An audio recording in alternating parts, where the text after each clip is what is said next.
আসসালামু আলাইকুম। সাজি ইঞ্জিনিয়ারিং অ্যান্ড টেকনোলজির পক্ষ থেকে আপনাদের সবাইকে জানাচ্ছি আন্তরিক শুভেচ্ছা এবং অভিনন্দন। কালকে আমাদের কাছে আমাদের কাঙ্ক্ষিত শিপমেন্টটি এসে পৌঁছায়। আপনারা জেনে খুশি হবেন যে পাওমিস্টারের অফিসিয়ালি ডিলার হিসাবে সাজি ইঞ্জিনিয়ারিং টেকনোলজি বাংলাদেশে পাওমিস্টারের হাইব্রিড ইনভার্টার এবং লিথিয়াম আয়ন ব্যাটারিগুলো ডিস্ট্রিবিউশন করে থাকে।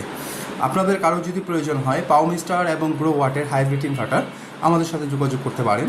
আমাদের অলরেডি 12 পিস হাইব্রিড ইনভার্টারের অর্ডার ছিল, তো সেগুলো আমরা কুরিয়ারে পাঠানোর জন্য রেডি করছি। আমাদের ম্যানেজার উনি কাস্টমারদের সাথে কথা বলছে যাতে ওনাদের প্রোডাক্টসগুলো ওনারা খুব তাড়াতাড়ি পেয়ে যায়। আর এদিকে আমাদের ম্যানেজার আছে মিন্টু ভাই, উনি মেমোগুলো রেডি করছে। আচ্ছা ঠিক আছে, সমস্যা নেই, কোনো প্রবলেম নেই। আপনারা চাইলে আমাদের কাছ থেকে পাওমিস্টারের হাইব্রিড ইনভার্টারগুলো কুরিয়ান সার্ভিস নিতে পারেন, অথবা আমাদের অফিস থেকে এসে সরাসরি নিয়ে যেতে পারেন।